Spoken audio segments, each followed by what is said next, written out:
Tech by Tips.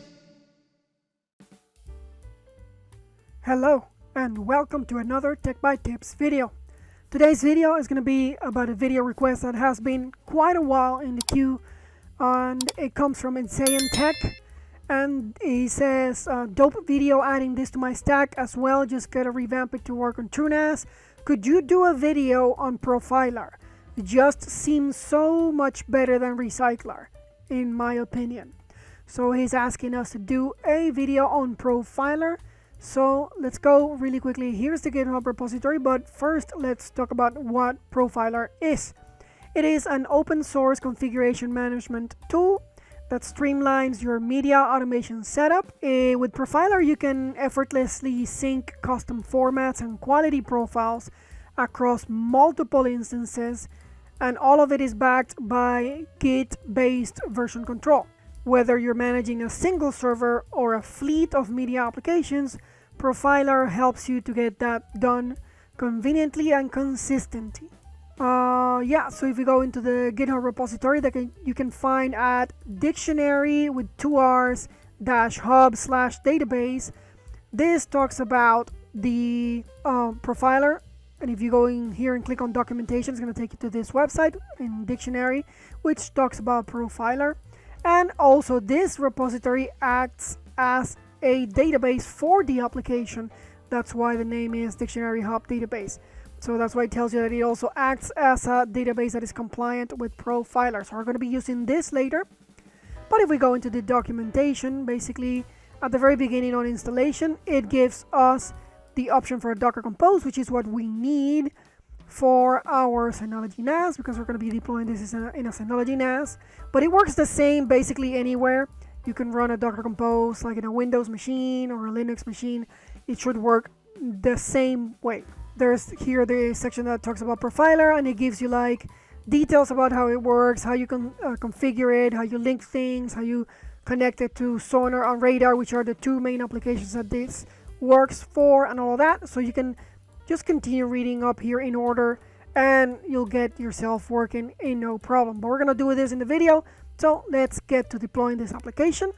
We're going to the NAS, and the first thing that we're going to do is creating our file structure. The Docker Compose file basically tells us that we only need to store the configurations in the NAS, so that's what we're going to be doing. In the containers folder where we store all our stuff, we're going to create a folder named Profilarr, and this is where all of that stuff is going to live.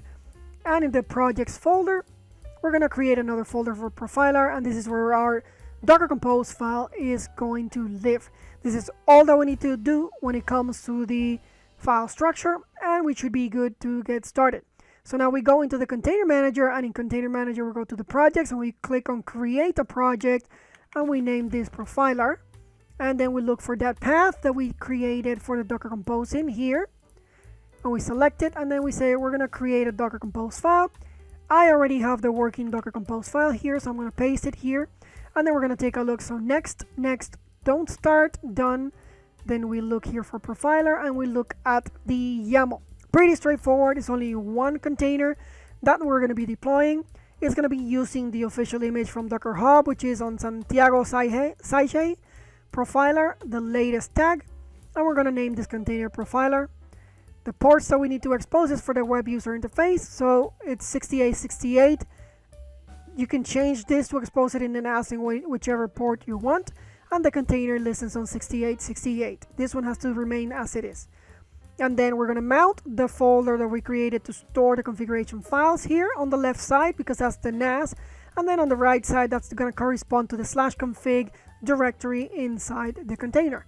Now we need to give it the environment variables that it needs. So it uses the Linux server IO type of user ID and group ID to configure permissions. So for the user ID, I'm going to give 1026, which is the first administrator account that you create in your NAS. If you're going to be using another account, you have to figure out what those values are by SSHing into the NAS as that user and then putting the ID command.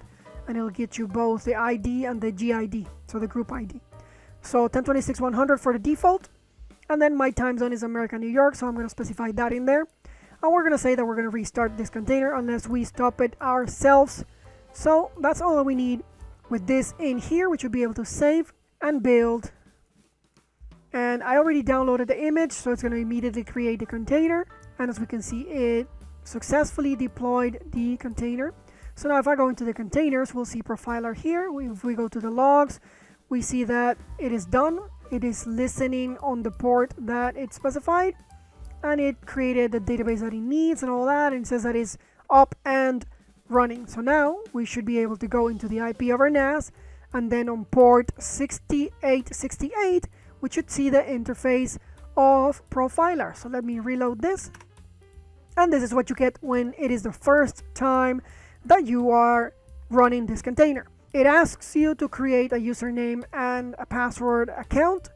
So what I'm going to do is I'm going to put Profilarr in here, and I'm going to use the same in here for the sake of this video. Obviously you look for something more powerful, and then complete the setup. Now we have an account. Perfect.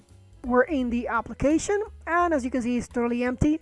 If we scroll around things, this is the configurations, and then if we go here, there's really absolutely nothing because it has nothing to give you. It relies on a database of profiles that you get from a Git repository. Now, as we said before, this repository is also a database. So we can copy this here, and then we go here into Profilarr, and where it says in the base that we need to connect something, we go to the settings. It says no repository connected. So we link a repository, and we put that repository, which is the official repository, and we link it. And now it connects. It says it's successful. Everything looks good. No problems here. I'm not syncing anything yet, but you would enable this if you wanted to automatically sync. If we go here, we should now start seeing things because all of these configurations, it's pulling from that Git repository. So you have regex patterns, you have custom formats, you have quality profiles, you have media management things, and your settings, which is where we were. So now we have things that we can use. In general, is where we get access to the API of Profilarr if we need it. So you basically come here and copy that. You can also change the password for the account that you created. So that is pretty straightforward here. And then on external apps, this is where you connect the two applications that this is designed to work for. So if you click here, it'll come up, and then you have Sonarr and Radarr as the options. If you're managing multiple Sonarr instances, you can then identify them by putting names here. So it's pretty good because if you have multiple instances, you can, with one application, update them all to work the same way. And then you can specify tags here. You need to specify the server, which in our case would be http:// IP of the NAS, and then colon, and then the appropriate port, which was 8081 for Sonarr and 8082 for Radarr. And then you put the API key of Sonarr and Radarr depending on what it is that you're trying to sync here. And then in the sync method, you select how you want it to do. If you want it to do manually, if you want it to do on pull or scheduled. Honestly, I don't use this application, so I'm not gonna really configure it, but it's pretty straightforward how you get it working. So you add Sonarr, you add Radarr, and then you test it here, and then it'll sync whatever you pick to those applications to change the profiles and the settings that it can change. Here it shows you the tasks that it runs and the schedule that it runs. If you want to create a backup of your Profilarr server, you come here and then you create a backup, and you can restore also from a zip file that you have backed up before. And if you want to look at your logs, you can come here and take a look at the logs. So the settings are pretty minimal, straightforward, simple, nice. Now in here, I would say the important thing is if you go into quality profiles here, that's probably the things that I would say that you want to sync to your instances. So you know what quality you want to pull, and it has a bunch of different definitions. So you can come here basically and select here what you want. It is already described, so you can see the scoring values, the qualities. In the qualities, you can toggle what you want or what you don't want. So you can do that, and you can change languages. This is honestly an application that I personally don't find very, very useful because I don't mess with the quality profiles and stuff like that. I use the default ones that come with Sonarr and Radarr. But if you're very picky and you want to make sure that you download files that match a very specific quality and profile, then you can come here and leverage all of this. for media management is a way to basically rename the files and stuff like that. But that's stuff that you can also do in the base applications. So up to you if you want to do it from here or there. And you see you have options for Sonarr and Radarr. And that's basically it. This application doesn't really have a lot. It's a very simple, straightforward application to make sure that your Sonarr and your Radarr have the appropriate profiles and quality settings that you prefer, and it syncs them based on a GitHub repository that contains definitions. So it's going to be a short video, straightforward. If you plan to use this application, it should be very easy for you to set up. You can always come here to the official document, and it's going to give you details about everything, how you configure stuff and all that. So it's very, very easy to get it working.